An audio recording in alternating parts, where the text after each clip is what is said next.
먼저 인사 먼저 드리겠습니다. 목동 13단지 재건축 준비위원회 위원장을 맡고 있는 양진입니다. 안녕하십니까?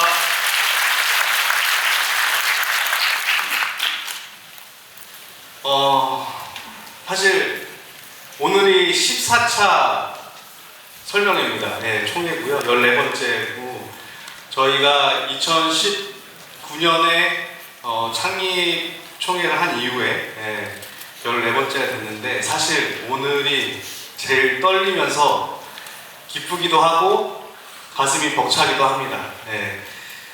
왜냐하면 다들 아시겠지만 2025년 3월 13일 목동 13단지가 정비구역 지정 고시가 난 날입니다. 박수 한 번만 부탁드릴게요.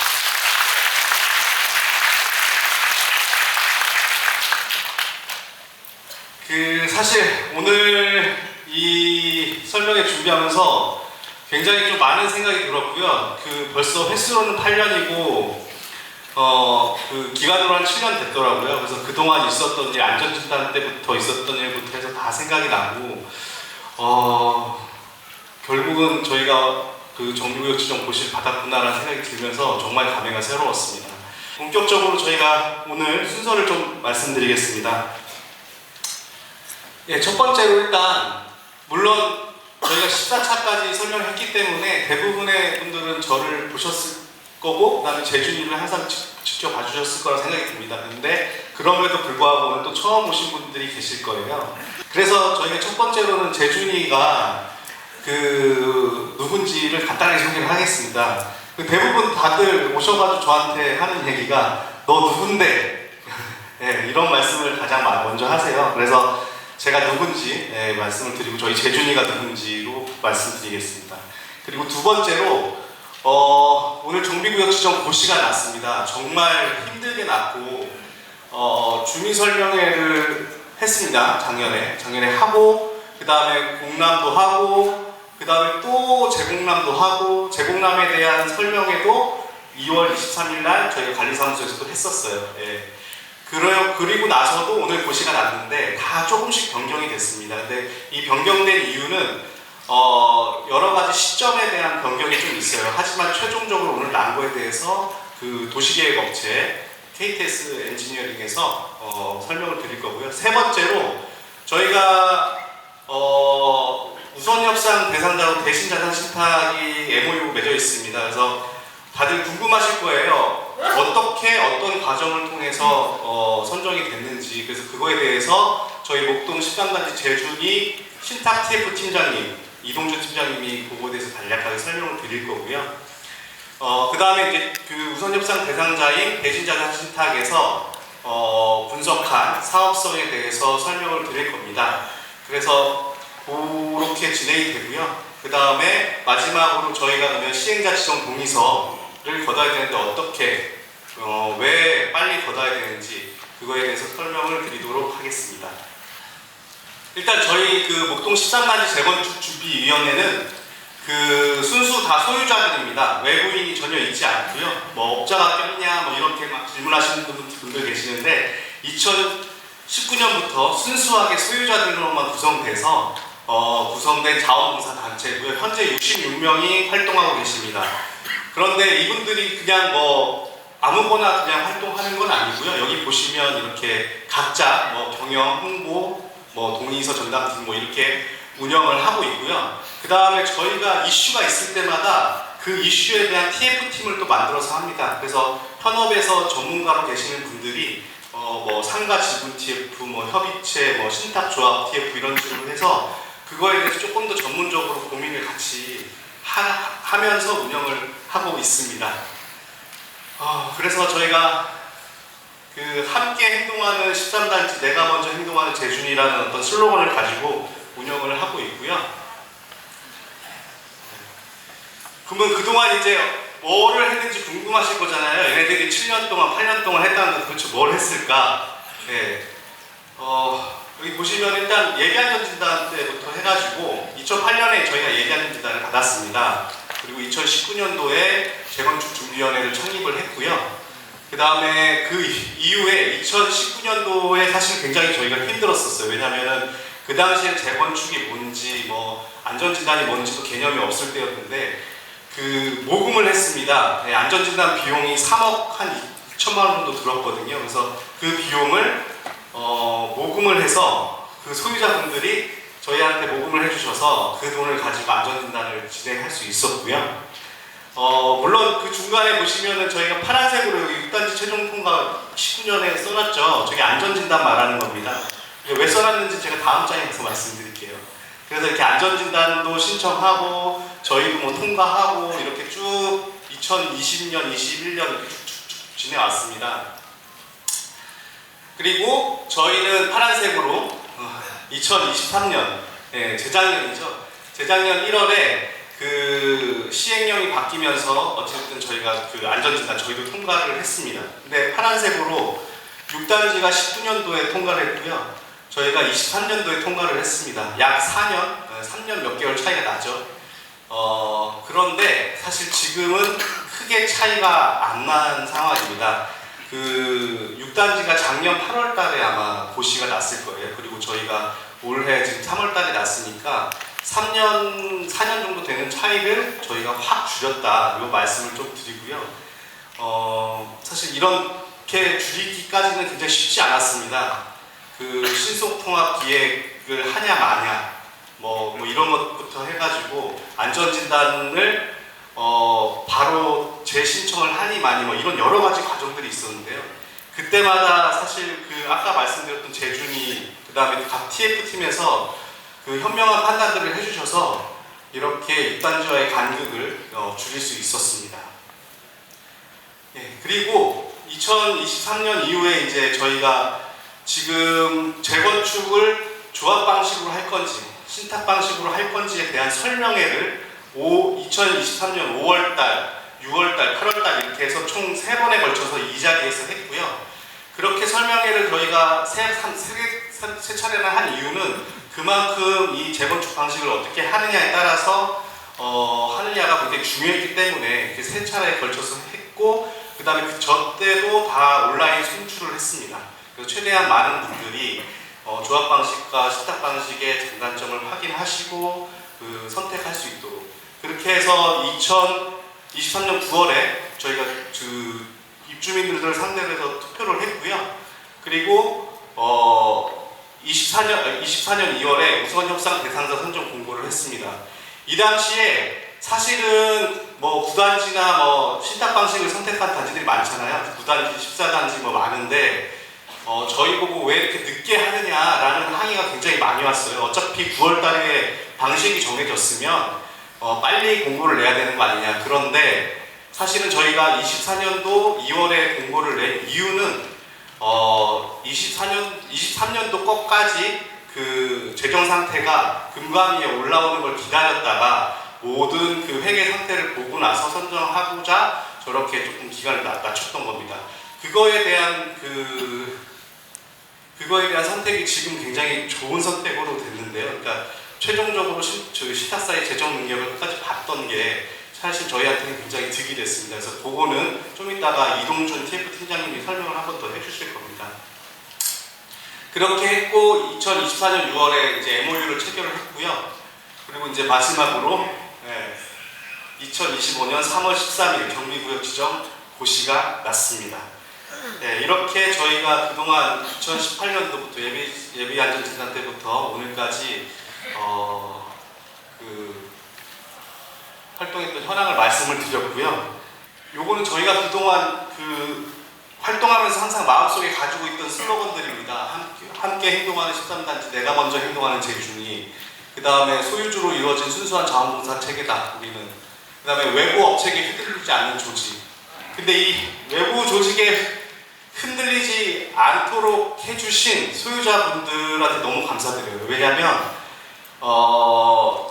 타단지 같은 경우는 정비구역 지정 동의서나 신속통합기획 신속통합 동의서를 거둘 때 OS 업체를 썼어요. 쉽게 얘기해서 이제 외부 업체를 씀으로써 이제 비용이 발생하죠. 비용 발생하는 것뿐만 아니고 그 비용을 외부에서 가지고 올 때는 또 그 업체에 나중에 휘둘릴 수 있는 그런 상황이 발생하는데 저희는 안전진단 비용하고 도시계획 업체 비용을 총 9억을 소유주분들께서 모금을 해주셨습니다. 그리고 그 돈을 가지고 운영했기 때문에 외부 업체에 흔들리지 않고 오늘까지 잘 올 수 있었습니다. 그래서 다시 한번 그동안 자원봉사 해주셨던 분들과 그 다음에 모금해 주셨던 소유주분들께 감사드립니다.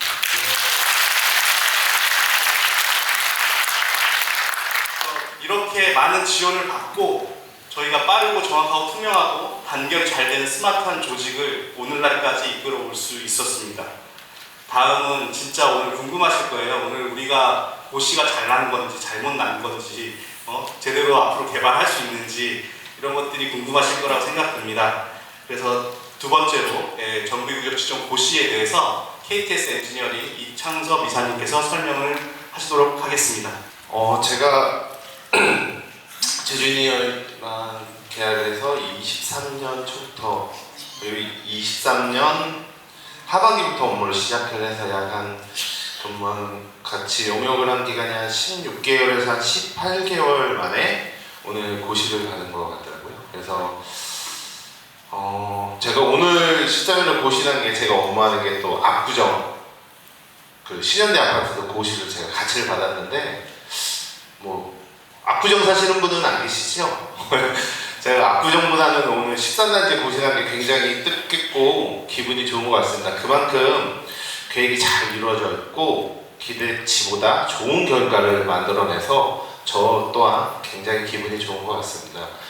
위원장님께서 말씀하셨다시피 주민 오늘 설명을 드리면서 어떻게 고시가 났고 그 다음에 어떤 성과를 이뤘는지 중심으로 간략하게 설명을 드리도록 하겠습니다. 앞서 저희가 이제 신통기획 자문 신청을 13년 11월부터 본격적으로 하면서 다양한 협의를 거쳐 오늘 고시가 났습니다. 그래서 예전에도 한번 말씀드렸다시피 이 빨간 구역계 인터넷에서 토지 이용 연락 이제 밖에서 토지 이음이라는 사이트가 있습니다. 그래서 그 사이트를 들어가 보셔서 저희 단지 집어를 치면은 이제 정비구역이라고 딱 이제 명시가 될 겁니다. 오늘은 아니고 저희가 이제 양천구 부동산 지적과 부동산 정보과에 도면 고시 요청을 하면 한 3월달 이내에는 저희 집원 치면 이 빨간 선이 딱 등재가 될 겁니다. 이렇게 지금은 안 돼 있는데 법적 효력은 오늘부터 효력을 갖지만 이제 한 2-3주 후에 여기 올라갈 거니까 그때부터 정식으로 저희는 재건축 단지가 되는 겁니다. 그래서 이제 정비구역 및 정비계획 결정에 대한 사항은 앞으로 새 아파트를 짓기 위해서 진행하는 각가지 수차례 인허가가 있을 겁니다. 그 인허가의 첫 번째이기 때문에 굉장히 뜻깊은 그런 날이라고 보시면 될 것 같습니다. 네, 용도지역은 3종 그 공원에 있던 부분이 이쪽으로 옮기기 때문에 일종이 공원으로 바뀌는 부분밖에 없으십니다. 도시계획 시설 보시면은 공원이 2개가 이쪽으로 옮기는 부분, 그 다음에 사면이 도로로 3m 확폭하는 계획이 이제 있겠고요. 토지용 계획입니다. 이제 기정이라고 하는 것은 앞서 지구단위 계획, 목동 택지개발 그리고 지구단위 계획 결정 나 있는 그 사항에서 변경된 저희 근본에 변경된 사항입니다. 여기서 이제 저희 성과라고 할 수 있는 부분은 타 단지 분들도 오셨을 것이라 예상은 하지만 그래도 저희 13단지에 대한 업적이라고 할 수 있는 부분은 기존에 이제 사회복지시설, 노인요양시설이나 데이케어 센터 같은 시설이 기존 지구단위 계획에서는 설치하도록 계획이 잡혀있던 부분은 금액에는 빠지고 그 외에 이제 다른 시설, 임대주택이나 이제 그런 시설로 저희가 변경이 됐다고 보시면 될 것 같고요. 그 외에 이제 추가적으로 그 사회복지시설이 빠진 만큼 전체적으로 제가 오늘 오면서 저희 목동 단지에 대한 순부담률, 기부 체납률을 제가 한번 쫙 봤어요. 제가 13단지 것만 보다가 고시가 같이 나기도 하고 13단지도 있고 6단지에서 봤는데 저희 단지가 기부 체납률이 이제 순부담이라고 하는 부분이 가장 적더라고요. 오늘 저도 알았습니다. 그 부분은 이 순부담이라고 하면 말 그대로 주민분들께서 부담해야 되는, 순수하게 부담돼야 되는 비율이 내가 가지고 있는 땅을 5.3%를 내놓는 겁니다. 근데 타 단지는 6% 1%에서 0.7% 이상은 대지 면적을 아꼈다라고 보시면 좋을 것 같아요. 그래서 좀 주민분들께서 기피하시는 사회복지시설도 없애고 최대한 대지 면적을 넓혀서 사용할 수 있는 그런 계획으로 결정났다라고 보시면 될 것 같습니다. 그리고 이제 보시다시피 공원 면적도 약 2,000을 줄였기 때문에 전반적으로 지구단위 계획에서 제시했던 면적에서 약 4,380제곱미터가 증가해서 당초 면적보다 한 15만 6천 제곱미터로 저희가 아파트를 지을 수 있는 대지를 확보한 사항입니다. 그러니까 예전에도 제가 말씀드렸는데요. 재건축에서는 뭐 높이 올라가네, 뭐 어떤 타입이든지 뭐 다양하지만 땅을, 이 대지를 가장 많이 확보하는 것이 좋습니다. 왜냐하면 분모가 되죠, 대지. 그래야지 용적률은 다 같은 300%인데 땅을 많이 확보하면 거기에 있는 용적률도 많이 지을 수 있기 때문에 밀도가 전반적으로 올라가기 때문에 대지 면적을 저희가 최대한 확보하는 데 중점적으로 계획을 한 부분입니다. 그리고 이제 용적률은 보시다시피 저희가 건축 설계 기법, 그 다음에 순부담률에 따른 부분, 그 다음에 임대주택 공급에 따른 부분에 따라서 총 300%에 대한 용적률을 계획하였습니다. 예, 보시다시피 그래서 저희가 이제 대지 면적이 두 개 나뉘기 때문에 10만 한 5만 정도 되는데요. 전체 용적률은 300%에 동일하시다고 보시면 될 것 같아요. 그래서 이제 구역 대비 다시 한번 말씀드리면 이 순부담이라는 비율이 목동단지에서 가장 적다. 박수 한번 쳐주시죠. 제가 뿌듯해서 계속 강조해서 말씀드리고 싶습니다. 그래서 저희 단지 내에서 이런 확보한 부분이 있겠고요. 저희가 높이도 50층 이하, 49층이 최고 층수라고 보시면 될 것 같습니다. 그리고 이제 건축 계획에 대한 사항입니다. 뭐 많은 분들이 우려하신 부분은 뭐 사업성 이런 부분 대해서 뭐 상가가 빠져서 근상이 빠져서 좀 아쉬운 부분은 있으시겠지만 그런 부분은 나중에 추후에 정비계획 변경 없이 건축 심의를 통해서 충분히 확보하실 수 있으시니까 걱정 안 하셔도 될 것 같고요. 전체 이제 49층, 지하는 이제 주차장, 지하 1층 근생시설 일부 외를 제외하고 거의 주차장으로 활용할 수 있는 공간으로 마련했고요. 저희 연면적이 80만 제곱미터입니다. 어마어마한 규모죠. 80만. 그 규모에 저희가 총 이제 한 3,800세대가 들어가고요. 그중에 한 560세대 정도가 임대주택이 공급이 되고 있습니다. 여기서 이제 제가 설명을 마치면 질문이 분명히 있을 겁니다. 이 세대수에 대해서. 근데 제가 항상 누차 말씀드리지만 앞으로 이제 건축 심의할 때, 사업 시행할 때, 또 분양 신청할 때 원하시는 평형대에 따라서 요거는 계속 변경이 가능하고 변경하실 수 있습니다. 그러니까 이 세대수에 너무 얽매이지 마시고요. 이 정도 우리가 세대수 3,500에서 4,000세대 내외로 우리 13단지가 건립이 되는구나. 이 정도는 가능하시면 될 것 같습니다. 그래서 저희는 이제 생각보다 세대수가 많이 일반 분양 세대수가 있기 때문에 뭐 정확하진 않겠지만 원하는 평형대로는 전부 가실 수 있는 걸로 저희가 그 비율을 배치한 거라고 보시면 될 것 같습니다. 그리고 주차 대수도 이제 세대수의 거의 한 2배 정도 가량 주차를 해봤기 때문에 이 부분도 마찬가지입니다. 좀 더 공사비가 많이 나와서 주차 대수를 줄일 건지 판단하셔도 되고, 아니다, 우리 좀 한 2.23대까지 늘리고 싶다라면 충분히 늘리실 수 있기 때문에 지하 부분의 활용도는 언제든지 이제 주민분들의 의견을 모아서 변경 가능하다. 계획에 대한 세대수 다시 한번 말씀드리고요. 기후체납 임대가 사회복지시설에 빠지면서 한 81세대 정도 증가했습니다. 사실 이게 한 150세대에서 160세대를 저희가 순부담률 6%를 했으면 그 정도를 했어야 되는데 한 7, 80세대를 제가 아껴서 주민분들께 돌려드렸습니다. 이제 주민이용시설에 대한 부분입니다. 법적으로 저희가 세대수 대비 한 10,000제곱미터를 설치를 하는데요. 약 한 평균적으로 요구하는 사항이 이 법적 대비 한 2배 정도 필요를 하십니다. 그래서 보통 강남 3구는 3배에서 4배, 강북 지역은 한 1.5배 정도 되는데요. 이 부분도 역시나 수요 조사를 통해서 주민분들이 필요하신 니즈가 어떤 건지를 분명히 파악을 해서 오늘 대신도 나와 계시지만 시공사 측이 선정된다면 그 부분도 충분히 변경이 가능합니다. 뭐 불필요한 시설은 없애고 좀 더 필요한 시설로 증가할 수 있기 때문에 이 부분도 언제나 정비계획 변경이 유연하게 열려있기 때문에 굳이 이 부분으로 뭘 넣어주세요 지금 말씀 안 하셔도 됩니다. 언제든지 변경 가능하다는 부분 참고하시면 좋을 것 같습니다. 이상 이제 간단한 정비계획 관련된 사항을 말씀을 드렸고요.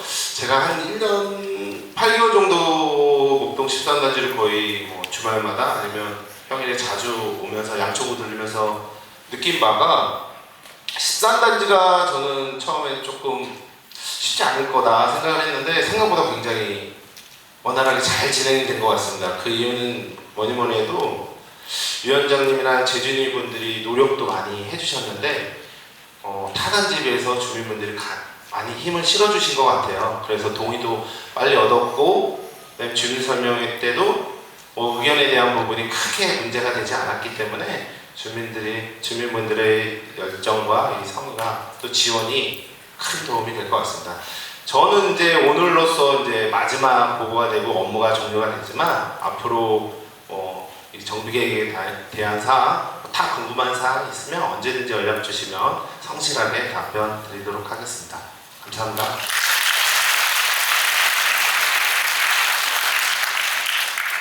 예, 다음으로는 세 번째 순서로 저희가 작년 2023년도부터 해가지고 이 재건축 방식에 대한 일정이 쭉 있었습니다. 그래서 설명회도 3차례 했고, 그 다음에 그 설명회를 바탕으로 주민투표도 했고, 그 다음에 공고도 내고, 뭐 이런 과정들이 일련의 과정들이 있었고요. 그런 일련의 과정들을 저희 재건축준비위원회 저희 소유주십니다. 소유주이신 신타 TF 이동준 팀장님께서 설명을 해 주시도록 하겠습니다. 네, 안녕하세요. 저는 목동 13단지 소유주 이동준입니다.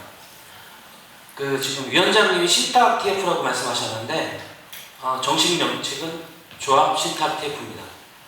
저는 2023년도에 사실 재준이가 잘 하고 있나 보려고 회의 참석했다가 그동안 고생하신 것 때문에 저도 좀 힘을 보탤까 해서 본의치 않게 이 TF에 참여하게 됐고 또 팀장까지 하게 됐습니다. 그래서 하여튼 진행 과정에 대해서 간략하게 설명드리겠습니다.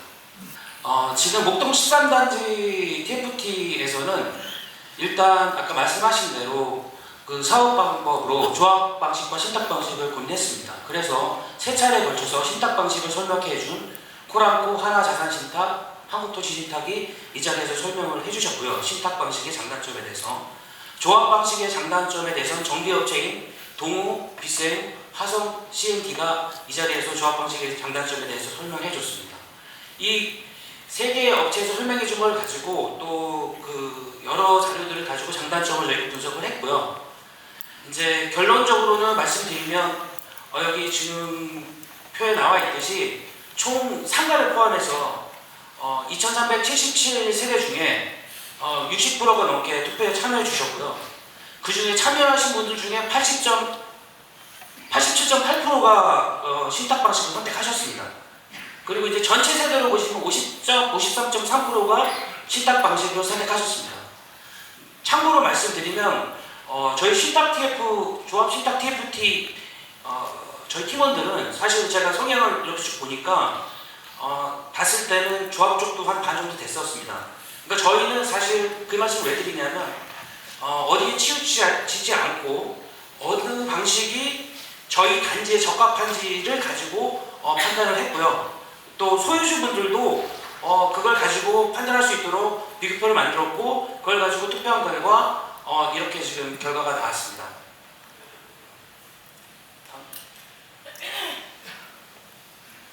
그래서 신탁 방식으로 결정하고 난 후에는 어떻게 신탁사를 선정하는 게 투명한 것인가에 대해서 고민을 했고요. 거기에 대한 원칙을 세웠습니다. 투명하고 당연히 공정성 있게 관리하고자 했고요. 그 다음에 일반 경쟁 입찰, 복수 입찰 원칙을 세웠습니다. 근데 이제 뒤에서도 아시겠지만 목동에는 7개 단지에서 신탁 방식을 선택을 했습니다. 현재 예비 신탁사로 다 선정이 된 상태인데 그만큼 조합 방식과 신탁 방식에 대해서 지금 목동 주민들의 고민이 많다는 걸 알 수 있습니다. 그리고 7개 단지, 신탁 방식을 선택한 7개 단지는 다 공통적으로 다 단독 입찰을 했습니다. 이제 뒤에서 저희가 설명을 드릴 텐데 저희 복수 입찰이 원칙이었지만 또 대신 또 단독 입찰을 했습니다. 왜 그렇게 될 수밖에 없었는지 설명드리겠습니다. 입찰 과정에서 이제 저희가 이제 계약 기간 중에 재준위 비용 부담 면제, 그다음에 입찰 방법 이런 부분에 대해서 저희 소유주들이 유리할 수 있는 입찰 지침서를 작성했습니다. 근데 제가 이걸 하게 되면서 저희가 다른 단지보다 아까 위원장님이 말씀하셨지만 신탁사를 늦게 선정한 편입니다. 그 덕에 다른 단지의 평가표와 입찰 지침서를 입수해서 전부 다 분석했습니다. 저희가 강남에 있는 아파트도 저희가 그 신탁 방식으로 진행하는 곳에 입찰 지침서와 평가표 입수해서 저희가 분석을 했고요. 근데 공교롭게도 여기 타 단지를 공통으로 갖고 계신 분들도 있는 것을 알고 있습니다. 하지만 그 전에 진행됐던 신탁 입찰 지침서와 평가표는 제가 봤을 때나 저희 TFT에서 분석한 결과 재준위에서 작성한 게 아니고 신탁사에서 제공받은 겁니다. 그 신탁사가 지금 선정된 신탁사가 재준위에 준 겁니다. 그렇게 올리라고. 왜냐하면 그거는 이제 그 입찰 지침서나 평가표를 보시면 알 수 있습니다. 저희는 이제 그걸 보고 사실 조금 혼돈에 빠졌지만 저희는 그거를 위해서 타파하기 위해서 많은 신탁사들이 참여해 주길 바랬습니다. 그래서 평가표도 만들고 많은 신탁사가 접촉을 하게 됐습니다. 지금 이번에 보시면 저희 신탁조합 TFT가 컨택한 신탁사 리스트는 8개입니다. 저희는 한토신, 한자신, 코랑코, 하나, KB부동산, 신한자산, 대신자산신탁 지금 목동에서 활동하고 있거나 선정된 신탁사 혹은 저희 쪽에 컨택해서 입찰을 하고 싶다는 신탁사 모두 컨택해서 입찰할 수 있도록 저희가 문을 열었습니다. 그래서 지금 그 세부 신탁사 선정 관련 세부 일정을 이렇게 선정을 하게 됐고요.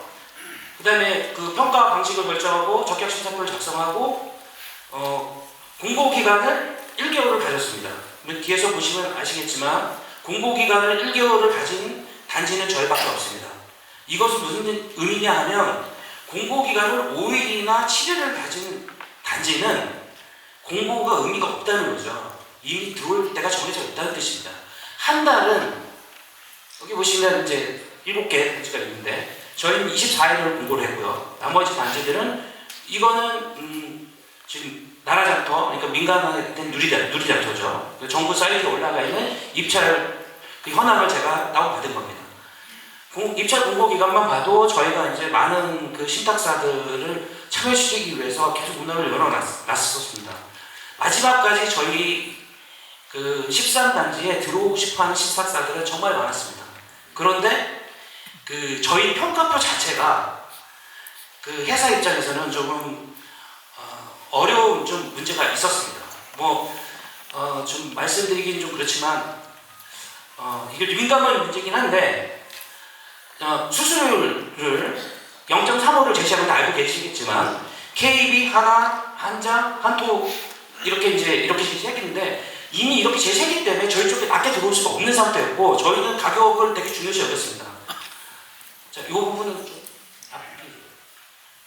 자, 이거는 제가 이제 그 예비신탁사 선정된 수수료율인데 타단지에 이제 혹시 소유주들이 아시면은 또 저희한테 아니면 그분들이 또 힘들어질 수 있어요. 그래서 제가 이제 빨리 이제 페이지를 넘긴 겁니다. 그러니까 결론적으로는 저희는 그 신탁사 선정하는 데 있어서 신탁 수수료 부분도 굉장히 중요한 비중을 뒀다는 겁니다. 이제 그로 인해서 한 세대당 한 8천에서 한 9천만 원 정도의 그 다른 단지에 비해서 수수료 절감 요인이 이제 생긴 거죠.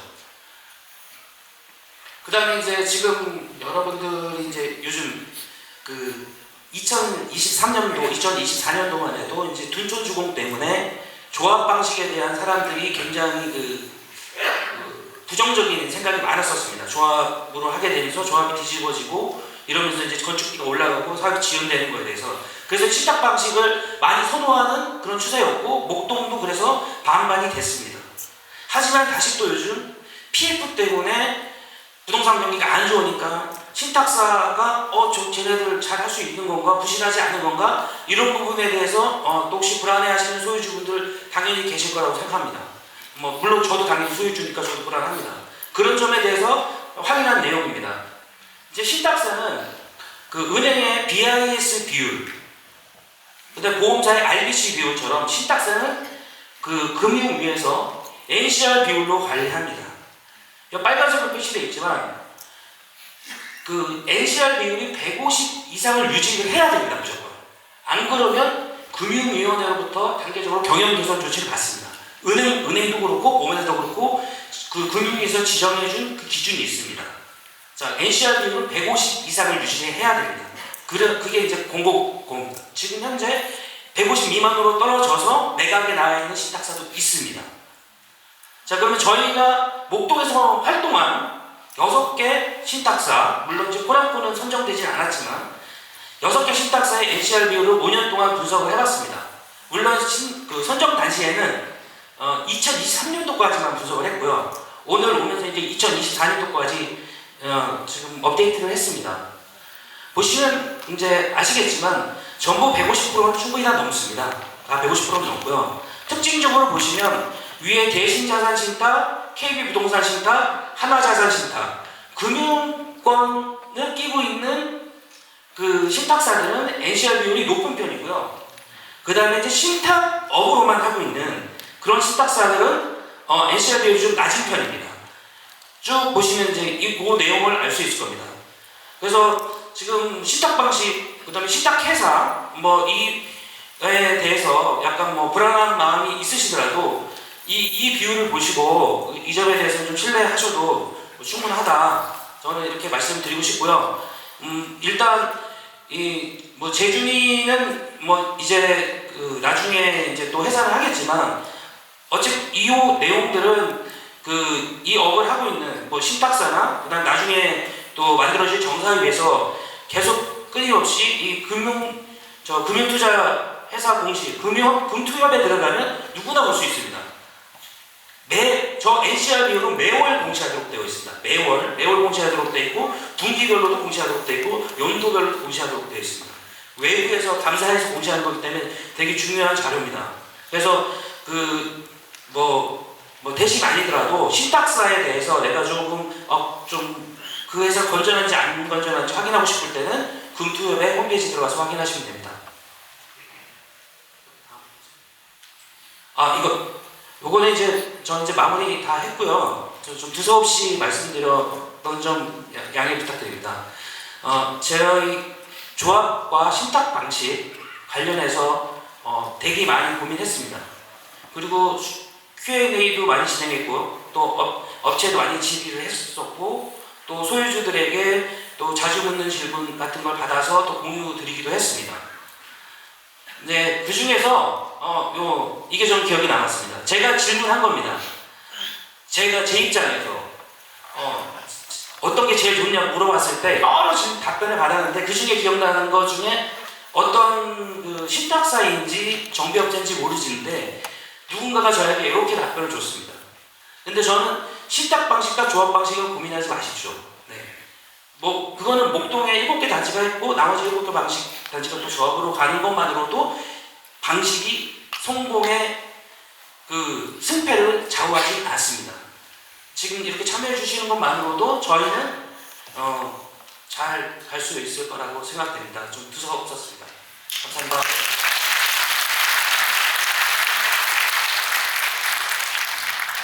사실 그런 지금 한 2, 3년 동안 이런 과정들이 쉽지는 않았습니다. 쉽지는 않았지만 그래도 현업에 계시는 금융 전문가, 그 다음에 신탁 전문가, 그 전문가라는 건 다 소유주 말씀드리는데 이 소유주들, 전문가 소유주들께서 진짜로 많은 의견과 현업에서 있는 우리가 외부에서 알 수 없는 정보들을 많이 주셔가지고 정말 저희가 지금 돌아보시면 굉장히 현명한 판단이고 굉장히 좋은 결과를 얻어낸 게 아닐까 이런 생각이 듭니다.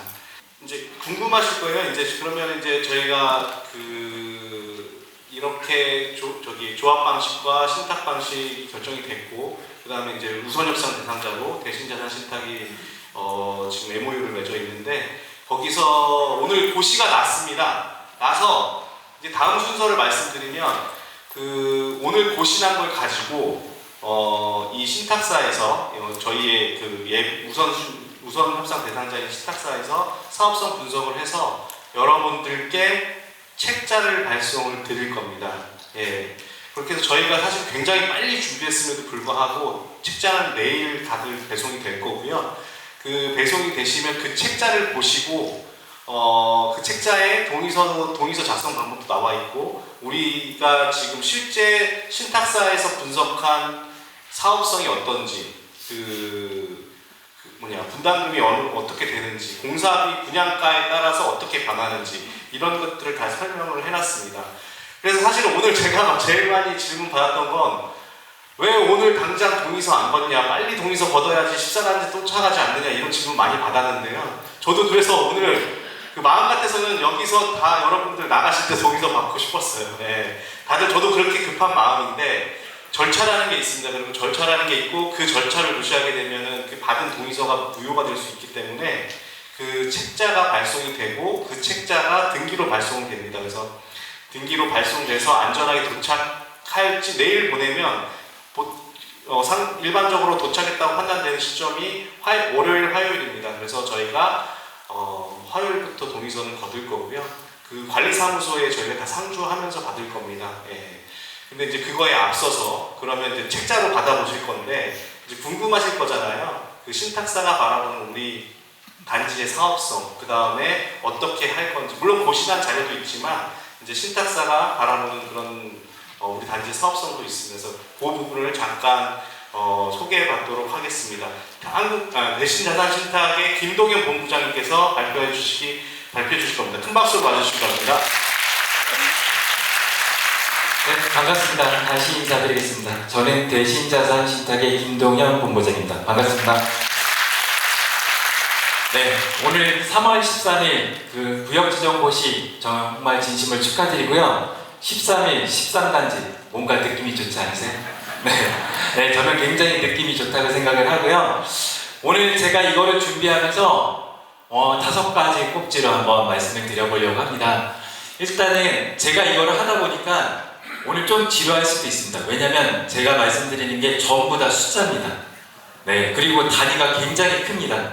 네, 그래서 제가 지금부터 개요부터 해서 좀 말씀을 드리도록 하겠습니다. 네, 이게 지금 현재 저희 단지 배치도입니다. 그래서 저희는 이 길을 두고 저희가 1단지, 2단지라고 저희가 한번 팀에서 설명을 좀 드리도록 하겠습니다. 네, 먼저 건축 설계 개요입니다. 이 건축 설계 개요는 저희가 사업 수지를 분석하기 위해서 저희가 설계를 좀 그렸고요. 오늘 구역 지정 고시 난 거를 바탕으로 해서 저희가 설계를 했습니다. 근데 앞서 저기 KTX 이사님이 말씀하신 대로 이 개요는 확정은 아닙니다. 앞으로 주민 여러분들에게 저희가 설문조사를 통해서 주민분들이 원하시는 평형이나 타입들을 반영해서 향후에 저희가 다시 수정할 계획입니다. 이거는 그냥 참고로 봐주셨으면 좋겠습니다. 저희 사업대지 면적입니다. 전체 1, 2단지를 합쳤었을 때 약 47,200평 정도, 그리고 지역지구는 제3종 일반 주거지역, 그리고 지구는 지구단위 계획구역입니다. 건축 규모는 지하 3층에서 지상 49층까지 계획이 되어 있고요. 지하, 지상 면적 다 합치면 약 24만 7천 평 정도 이렇게 예상이 됩니다. 그리고 용적률은 다 아시다시피 300%고요. 건폐율은 25.05%입니다. 저희 세대수는 용적률 완화 임대주택이 487세대입니다. 그리고 앞서 말씀드린 대로 기부채납, 요거는 이제 사회 기반 시설을 저희가 설치하지 않으면서 임대주택을 드리는 부분입니다. 그래서 이게 한 81세대입니다. 그리고 일반 분양분은 저희가 5구부터 이게 182타입까지 8개 타입으로 구분을 해봤습니다. 그래서 총 일반 분양은 3,284세대입니다. 그래서 총 세대수는 3,852세대로 계획을 했습니다. 주차 대수는 앞서 말씀드린 대로 약 8,025대 세대당 2대 정도 이렇게 보시면 되겠습니다. 구체적으로 보면 저희 아까 말씀드린 1단지는 그 대지 면적이 약 3만 평입니다.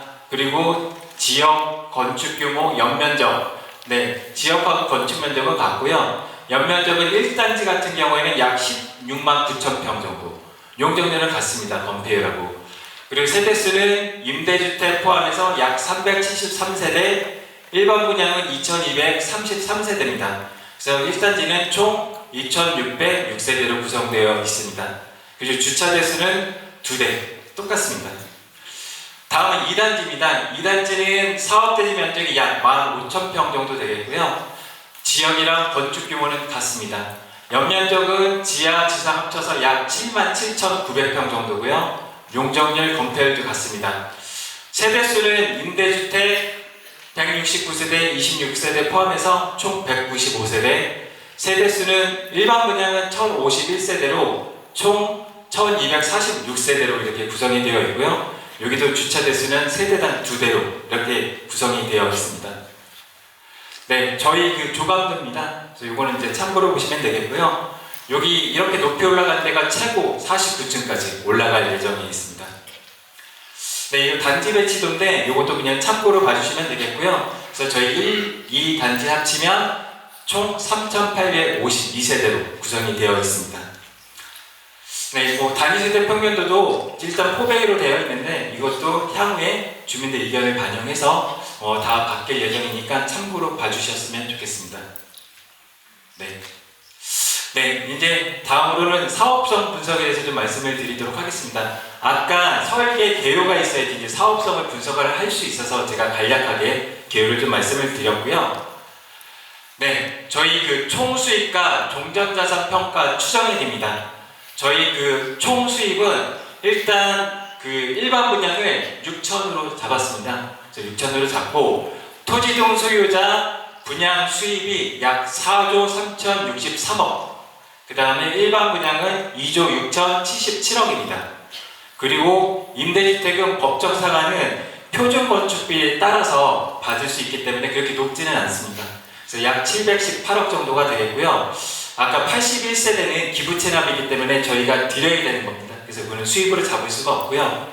상가는 1층 경우에 저희가 한 5,600만 원으로 한번 산정을 해봤습니다. 그래서 토지 등 소유자는 약 907억, 일반 분양은 2,853억의 이제 수입을 저희가 받고요. 총 금액은, 총 수입은 약 8조 3,061억 정도 이렇게 된다고 볼 수 있겠습니다. 그 다음에 종전자산 평가 같은 경우에는 이제 서울시에 그 저희가 경비구역 지정을 위반하기 위해서 그 감평을 받은 게 있습니다. 저희가 그 자료를 그대로 썼고요.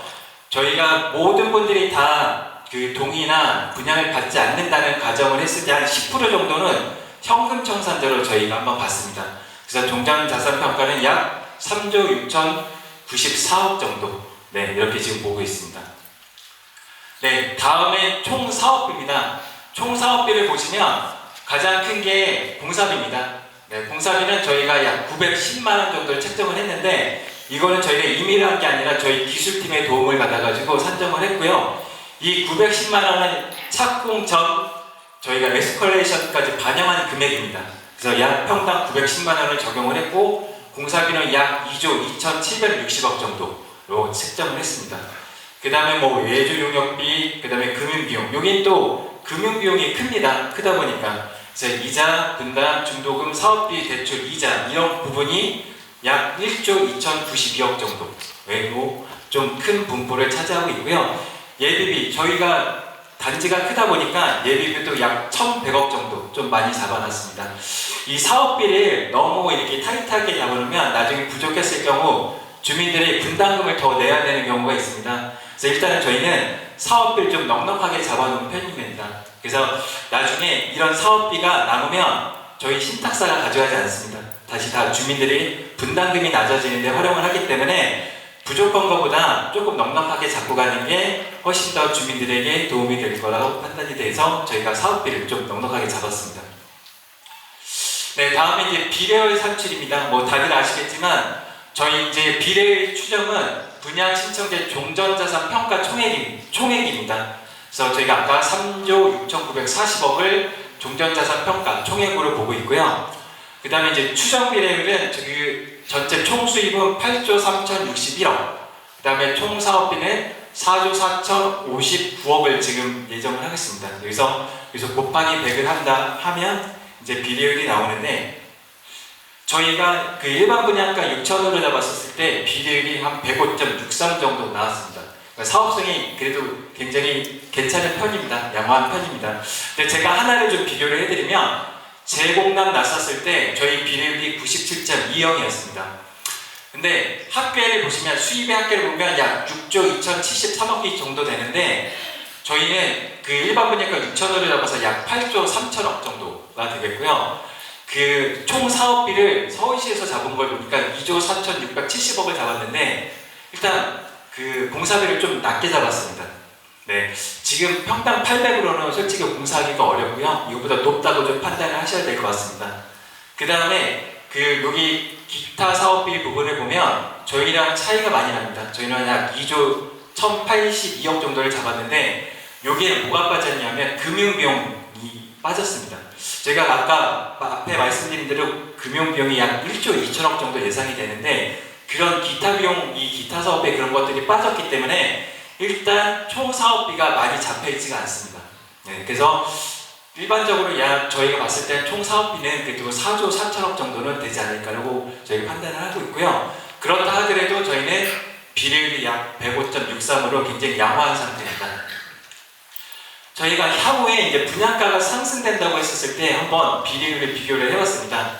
일단 6천으로 잡았을 때 약 105%, 그 다음에 6,300일 때 114%, 그 다음에 6,500일 때 120%, 6,700일 때 126%, 7,000일 때 약 134.71%인데, 이거는 이제 저희가 추정으로 한 거고, 이제 그 분담금에 영향을 미치는 주요 사항 중에 하나가 이 공사비입니다. 그 다음에 이제 사업이 지연이 되면 금융비용들이 올라가겠죠. 네, 그 다음에 정부의 정책 등이 있을 수 있는데, 이런 것들만 없다면 충분히 이 비례율은 지켜서 나갈 수 있을 것 같습니다. 근데 현재 지금 목동에 거래들이, 저희 13단지에 거래들이 지금 많이 되고 있습니다. 최근에도 많이 되고 있는데, 1, 2억씩 이렇게 올라간 집들도 있습니다. 그래서 저는 저희가 그 착공하고 분양을 하는데, 이게 이제 4년에서 5년 후로 보고 있는데, 충분히 7천 이상도 가지 않을까 조심스럽게 전망을 하고 있습니다. 그리고 이제 제가 이 다음 장을 넘기면 사진들도 엄청 찍으실 거예요. 줌을 땡겨서 막 찍으시는 분도 있으실 거고. 근데 아까 저희 위원장님께서 말씀하신 대로 이게 다 나중에 책자에 나갑니다. 그대로 다 실려서 나가니까 네, 굳이 안 찍으셔도 될 것 같고요. 제가 한번 이제 추정 비례율을 105%로 가정했었을 때 이제 분담금을 한번 말씀드리도록 하겠습니다. 저희 종전 평형수입니다. 21평부터 58평까지 되어 있고요. 제가 종전 세대수를 한번 파악을 해봤더니 27평을 가장 많이 갖고 계시더라고요. 그리고 38평, 45평, 56평 이렇게 지금 분포를 이 평형대가 좀 가장 많이 갖고 계신데, 제가 일단 그래서 이 색깔 되어 있는 이 부분 가지고 말씀을 드리고, 그 신축 제가 43평까지 여기까지만 좀 잘라서 말씀을 드리겠습니다. 왜냐면 이걸 다 드리면 시간이 너무 오래 갑니다. 그렇다고 제가 이 하얀 부분에 보는 우리 집인데 나는 얘기 안 해줘라고 섭섭해 하실 수도 있는데, 이 노란 부분 앞뒤를 보면 평형대가 거의 비슷합니다. 그래서 이걸 참고로 보시면 될 것 같습니다. 일단 27평 종전가액을 제가 14억 9천으로 아까 그 감정평가 받았다고 말씀드렸잖아요. 그걸로 말씀을 드리면 비례율이 105%여서 종전가액 비례율을 곱하면 권리가액이 나옵니다. 이 권리가액이 최종 금액입니다. 근데 그 종전가액은 나중에 향후에 사업 시행 인가 이후에 저희 조합원님들이, 저희 토지등 소유자분들이 한 업체를 뽑으시고 나중에 구청에서 한 업체를 또 뽑으십니다. 그래서 두 개 업체가 산술평균을 하기 때문에 지금은 참고로 봐주시고, 실제로 나중에 사업 시행 인가 이후에 간평사가 나와서 정확하게 평가를 합니다. 네, 그때가 정확하다라고 보시면 되겠습니다. 저희 27평 가지신 분들이 25평에 갈 때는 오히려 환급이 나오십니다. 약 2억 3천 정도 환급이 나오시고요. 30평 갈 때는 6억 4천에 대해서 6,400 분담금. 그 다음에 35평 갔을 때는 2억 8,900. 41평 갈 때는 6억 1,600. 43평 갔을 때는 7억 7,200 정도 이렇게 분담금이 나오시고요. 여기 38평 같은 경우에는 요 30평 가실 때는 약 3억 1,600 정도 환급. 그 다음에 그 43평 갈 때는 한 3억 9,200 정도 네, 분담금이 나오시는데 요 분 같은 경우에는 35평까지 가셔도 저희 환급이 나올 거라고 판단이 됩니다. 네, 45평은 여기 35평까지 약 3억 정도의 이제 그 환급 금액이 나올 것 같고요. 43평을 갔을 때는 약 1억 8,100 정도의 분담금을 내실 거라고 판단이 되겠습니다. 그다음에 56평 같은 경우에는 43평까지 이렇게 그 환급 금액이 나오고 53평을 가셨을 때 약 2억 8천 정도의 분담금이 나올 거라 추정을 하고 있습니다. 네, 6,300보다는 그 다음에 너무 많아서 다음에 제가 6,500으로 넘어가도록 하겠습니다. 네, 6,500 같은 경우는 27평이 저기 30평까지 여기 그 환급금이 나옵니다. 그래서 한 1,600 정도 나오고요. 그 43평으로 가실 때는 한 7억 5천 정도. 그 다음에 38평을 가시신 분은 35평 갈 때 약 2억 정도의 환급금을 받으시고 그 43평, 그다음 53평 갈 때 약 8억 5천, 3억 천 정도의 이제 분담금이 나올 거라고 예측이 되고 있습니다. 그 다음에 45평입니다. 예, 41평까지 약 9천 정도의 환급금이 나오실 것 같고요. 만약에 53평으로 가신다 그러면 약 6억 정도의 분담금이 나올 거라고 추정하고 있습니다. 그 다음에 56평입니다. 여기는 43평까지, 44평까지 한 그 3억 6,500 정도의 환급 금액이 나올 것 같고요.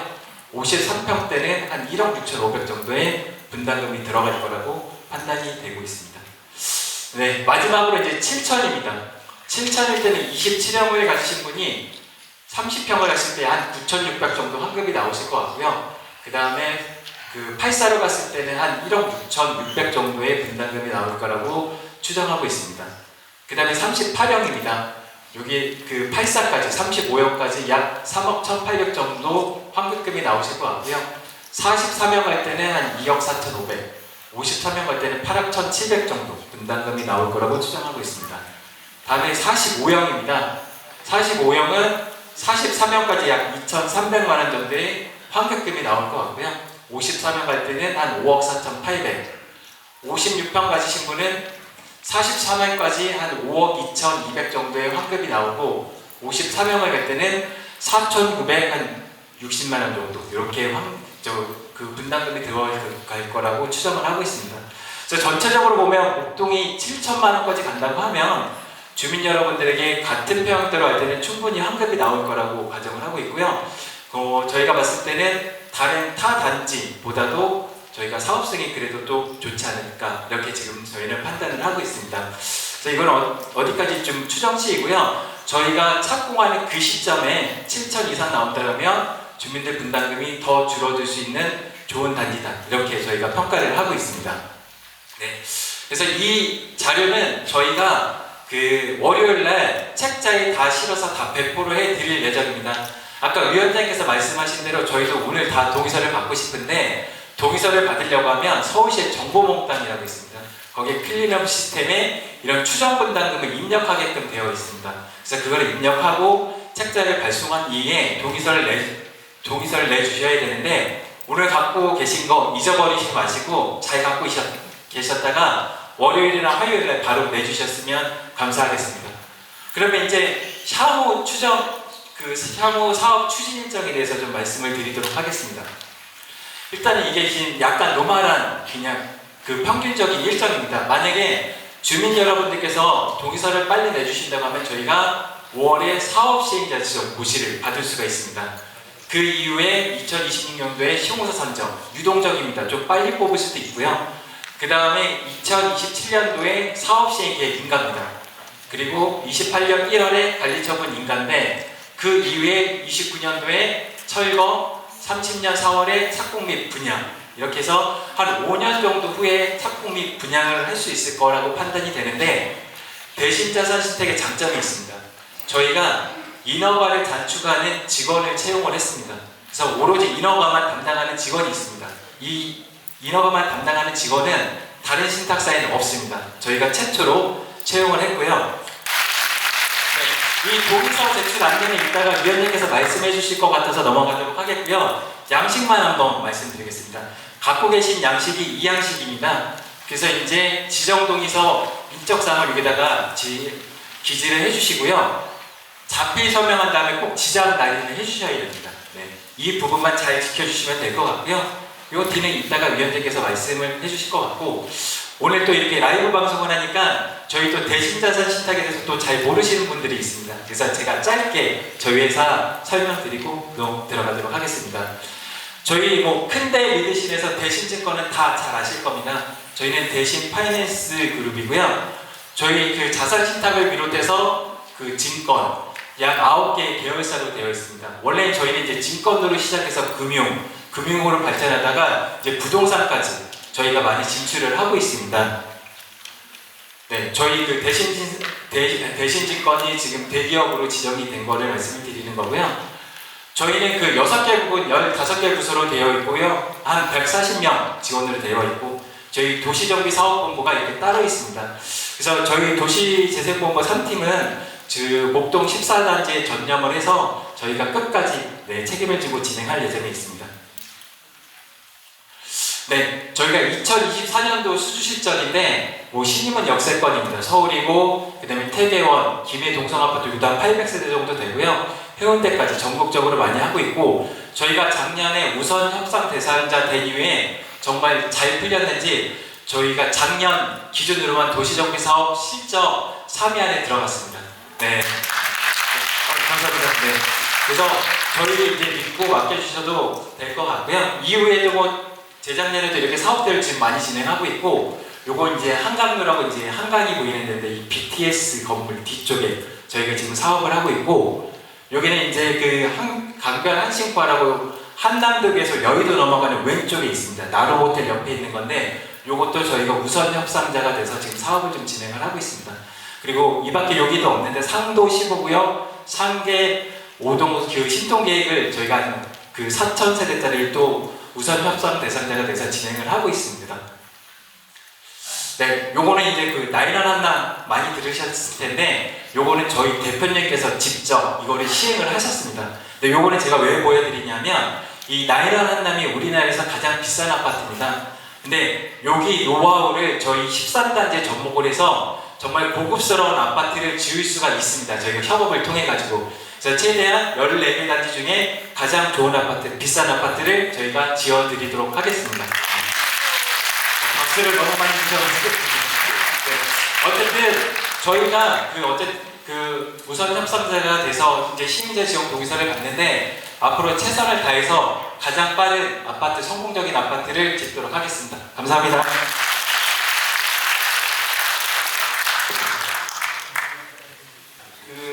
사실 잘 안 보이시겠지만 지금도 저는 떨고 있습니다. 네. 항상 긴장되고 오늘은 더더욱이 너무 기쁜 마음에 또 떨리는 것도 있고요. 네. 마지막으로 이제 저희가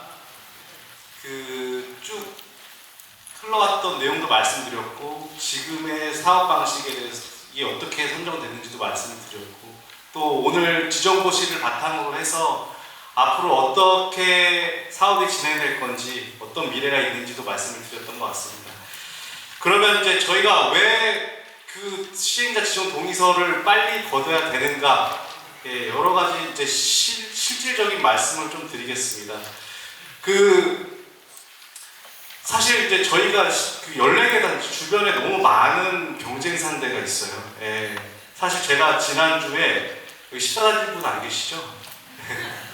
14단지 일주일 먼저 보시놨다고 엄청난 항의와 약간의 욕설을 들었거든요.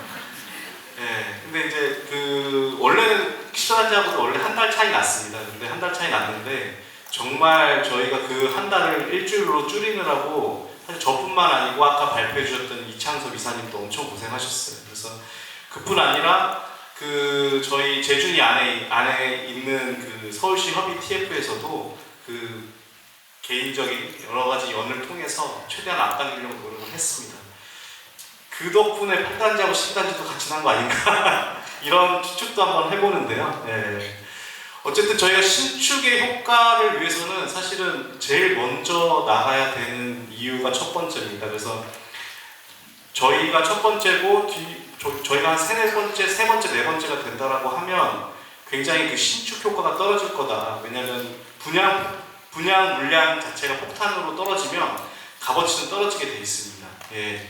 그리고 저희가 먼저 신축이 되어 있으면 나중에 후발주자들 공사하는 전세 수요를 더 끌어당길 수 있습니다. 그러다 보면 전세값이 올라가면 신축에 대한 저희가 먼저 개발해놓은 먼저 신축한 그 아파트의 값어치가 전세가가 올라가면 가치가 올라가잖아요.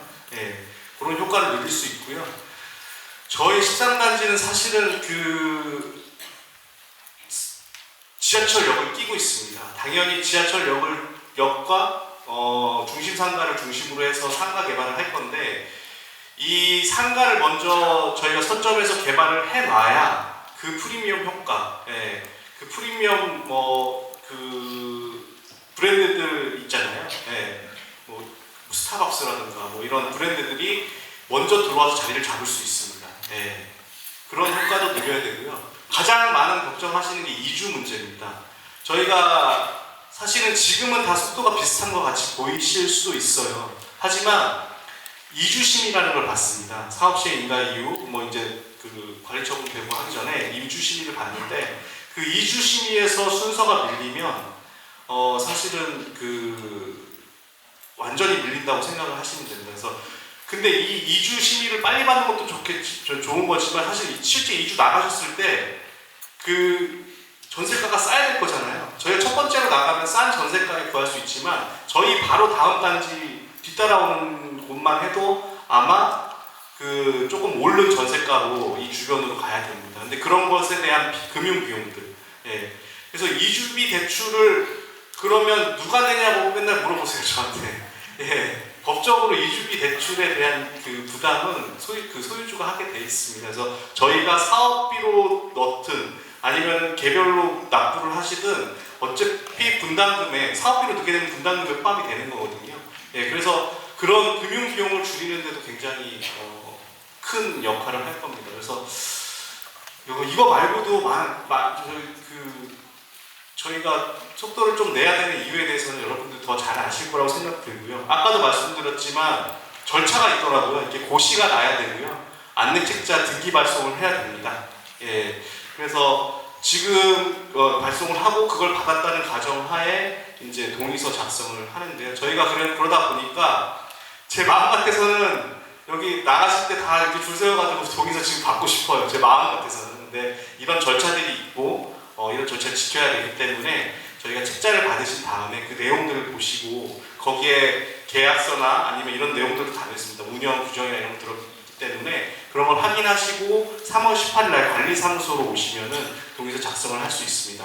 근데 생각보다 정비구역 지정 저희가 동의서 받을 때도 굉장히 많은 서류들을 내주셨었어요. 네. 그런데 생각보다 이번에도 많은 서류들 제출해 주셔야 됩니다. 그래서 단독명의 경우에는 동의서하고 개인정보 수집 이용 동의서, 그 다음에 신분증 사본, 주민등록 등본, 그 다음에 가족관계 등록부 이렇게 되는데 공동명의일 경우에는 추가되는 게 있습니다. 그래서 대표 소유자, 가족 중에 누가 대표이냐, 대표 소유자 선임 동의서 한 부가 필요하고 그 다음에 고유자 모두의 지장이 필요합니다. 그래서 이거는 저희가 정비구역 지정 신청할 때도 대표 선임자 선임을 했습니다. 근데 그거는 거기로 끝난 거고 요것도 또 다시 지장을 찍어주셔야 됩니다. 그래서 이렇게 진행을 할 거고요. 아까도 말씀드렸다시피 목동 13단지 내 관리사무소에서 저희가 지금 동의서를 걷고 있습니다. 네, 그리고 3월 20일, 여기 잘못됐네요. 제출 기간이 3월 18일부터 저희가 받을 예정이고요. 오전 10시부터 오후 5시까지 이렇게 진행될 겁니다. 요 옆에 써놓은 거는 제가 여태까지 자주 드렸던 말씀이에요. 사실 목동 13단지가 용적률이 160%입니다. 항상 제가 비유를 드리면 저희가 과학고 꼴찌다 그런 말씀을 드리는데, 과학고 꼴찌가 사실 서울대 가고 싶잖아요. 진짜 남들보다 진짜 열심히 해야 서울대 갈 겁니다. 근데 이 지금 보시면 빨간색이 저희 핸디캡이고요. 그 밑에 파란색들은 전부 다 저희가 그동안 쌓아왔던 업적들입니다. 예, 저희가 최저 신탁 수수료, 그 신탁 세대당 사실 저희가 한 1,100만 원 정도 될 겁니다. 270억이니까. 타단지 대비해서 저희가 800만 원에서 1,100만 원 정도 절감한 효과가 있습니다. 네, 박수 한 번만. 이런 효과가 있고요. 그 다음에 사회복지시설, 사실 제가 간단하게 썼는데 저희 사회복지시설 정말 힘들게 삭제를 했습니다. 근데 요거에 대한 비하인드 스토리를 말씀드리자면, 여기 14단지 안 계시죠? 네. 아까부터 불안하게 14단지 와 계실까봐. 네. 14단지에 원래 그 사회복지시설이 있었고요. 거기는 구청에서 장애인시설로 그렇게 요청을 했습니다. 그리고 그거는 구청에서 장애인시설로 쓰기 위한 구역이었습니다. 그런데 서울시에서는 그 구청에게 어떤 땅을 줄 생각이 없었어요. 네, 자기네들 허가권자이기 때문에. 그러다 보니까 이제 서울시에서는 자기네들이 쓸 데이케어 센터를 그 부지를 사용했으면 해서 14단지에서 이제 데이케어 센터를 받은 거고요. 그렇게 해서 이제 자기네가 구청에서 쓰고자 한 장애인 시설이 못 받았잖아요. 네, 못 받으니까 저희 단지에 넣고 싶어서 논의를 한다는 얘기를 제가 들었습니다. 첩보를 듣고 그 구청 담당 팀장님과 그 여러 설전을 통해서, 아니 서울시에서 줄 생각이 없는 걸 굳이 또 우리 거에 넣어서 또 심의를 올리겠다는데 그게 말이 안 되잖아요. 네. 그래서 그 굉장한 설전을 통해서 결국은 그 서울시에서 어차피 너희한테 구청한테 줄 생각이 없으니 우리가 원래 작성했던 그 사회복지시설 제외한 그 안을 좀 올려달라고 이렇게 해서 그게 관찰이 돼서 서울시 안으로 올라간 겁니다. 그래서 결국은 서울시하고 협의가 잘 된 사회복지시설이 없어진 그 안으로 오늘 고시가 난 거고요.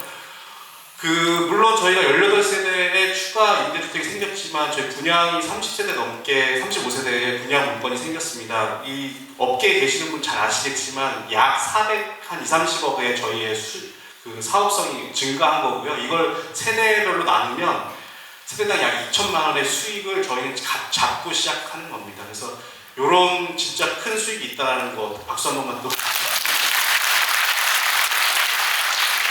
제가 오늘 너무 엎드려 절받기를 많이 하는 것 같은데.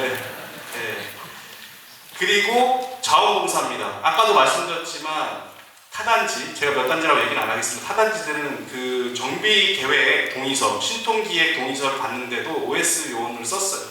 근데 그 비용이 2억에서 3억 정도 됩니다. 네, 그런 비용들을 써가면서 한 단지와 저희는 순수하게 자원봉사자분들이 다 일일이 그 동의서 받아주셨습니다. 정말 이 자리를 빌어서 여태까지 저희를 같이 도와주셨던 그 자원봉사자들께 정말 감사드리고요. 네.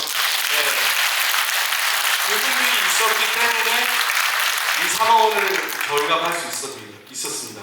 그리고 저희가 안전진단 비용 3억, 그 다음에 도시계획 비용 6억을 저희가 오라고 저희를 믿고 모금해 주셨고, 그 모금을 통해서 저희는 돈을 다 드리고 업무를 시작했습니다. 이게 왜 중요하냐면 그게 다 타단지는 그게 다 금융 비용이거든요. 빌렸으면. 근데 저희는 정말로 그 비용들을 지금 여기 계시는 모든 분들이 모금해 주셨습니다. 네. 저희 자신한테 맡겨보셨습니다.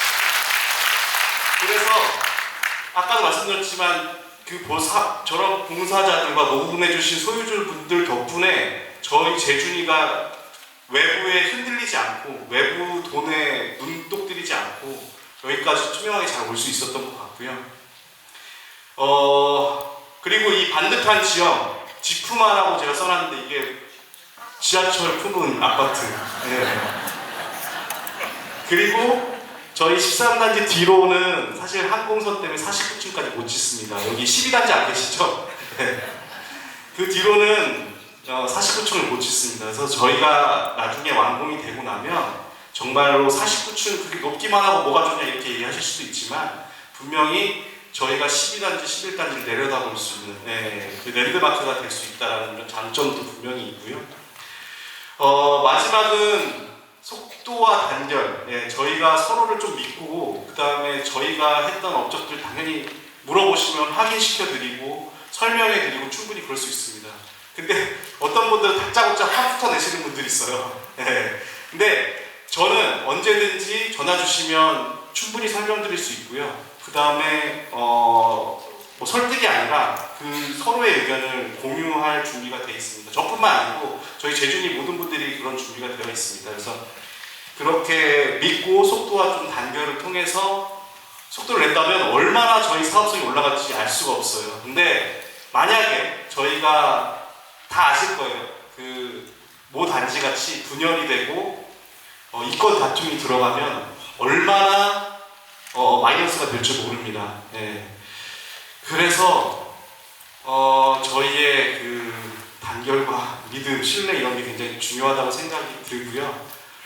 지금 이제 시작입니다. 사실 오늘 고시가 나서 저는 너무너무 떨리고 기쁘고 좋은데 이제 시작이라고 생각이 들고요. 앞으로 저희가 조금 더 서로 믿고 힘을 합쳐서 다음 한 단계 한 단계 그 절차대로 잘 밟아 나갔으면 좋겠습니다. 요것으로 오늘 발표는 모두 마치겠습니다.